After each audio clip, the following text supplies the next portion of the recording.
Assalamualaikum, salam sejahtera bagi kita semua. Kami dari kelompok 1.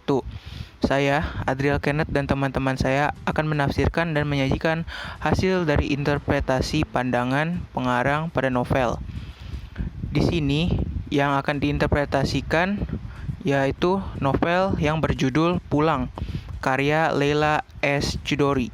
Saya Alvin Yuda Al-Fathan akan menjelaskan tentang menafsir pandangan pengarang terhadap kehidupan dalam novel. Yang pertama, aspek kehidupan sosial. Pengarang menggambarkan nilai persahabatan antara Dimas dan teman-temannya yang berbeda ideologi. Dimas yang cenderung netral tetap menghabiskan waktunya bersama sahabatnya yang menganut ideologi tertentu. Contohnya pada kutipan, "Aku mendarat di Paris pada awal tahun, ketika dingin menusuk tulang. Semula kami terpencar-pencar. Aku memilih Prancis, Mastuk memilih Swiss, dan Rizjab memilih Belanda. Di Paris aku segera bertemu dengan Chai dan Teresa, istrinya, yang sudah berdiam di sana sejak hari Natal." Pulang 2013, halaman 77-78.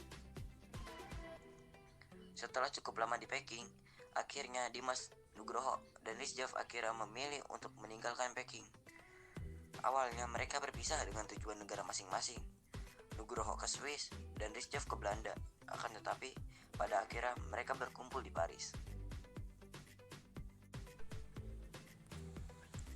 Selanjutnya, saya Alisa Fitri akan menjelaskan tentang menafsir pandangan pengarang terhadap kehidupan dalam novel dalam aspek kehidupan yaitu budaya. Dalam aspek kehidupan budaya, pengarang menyampaikan nilai tentang cinta tanah air yang terkadang memberatkan eksil politik, yaitu Dimas dan kawan-kawannya dalam memperjuangkan status kewarganegaraannya. Kecintaan akan tanah air tersebut digambarkan melalui tokoh utama dalam novel Pulang, Dimas Suryo.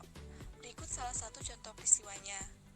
Dalam sebuah kutipan, Ayah tahu dia ditolak oleh pemerintah Indonesia, tetapi ia tidak ditolak oleh negerinya. Dia tidak ditolak oleh tanah airnya. Itulah sebabnya dia meletakkan sekilo cengkih ke dalam stoples besar pertama dan beberapa genggam bubuk kunyit di stoples kedua di ruang tamu, hanya untuk merasakan aroma Indonesia.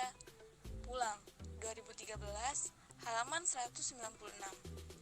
Kutipan di atas merupakan penggambaran kecintaan Dimas dari sudut pandang Lintang.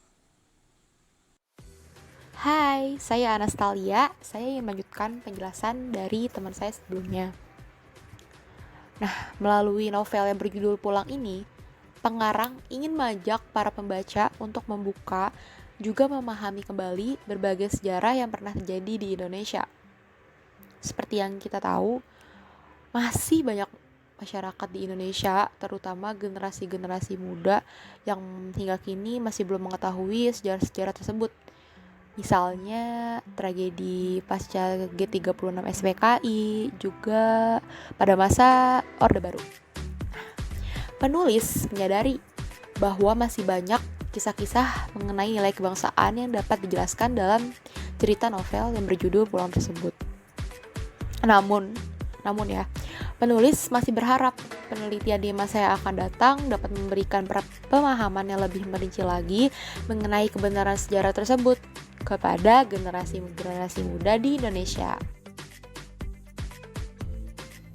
Terakhir, saya Andre Riawan akan menjelaskan tentang bagian B, yaitu menyajikan hasil interpretasi pandangan pengarang. B. Menyajikan hasil interpretasi pandangan pengarang. Menurut kelompok kami, novel Pulang karya Leila S. Chudori ini patut dibaca oleh remaja saat ini karena menyajikan cerita sejarah yang mungkin terlupakan. Dan juga banyak disajikan pengetahuan-pengetahuan sejarah yang jarang diungkap. Mengajarkan sejarah masa lalu yang harus dihargai dan dijadikan sebagai kritikan buat pemerintah Indonesia.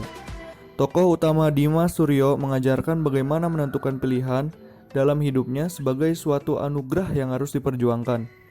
Persahabatan, pengorbanan, dan kesucian cinta adalah gambaran amanat dari kisah tersebut. Sekian penafsiran dan interpretasi pandangan terhadap novel Pulang karya Leila S. Chudori. Kurang lebihnya mohon maaf. Assalamualaikum warahmatullahi wabarakatuh. Terima kasih.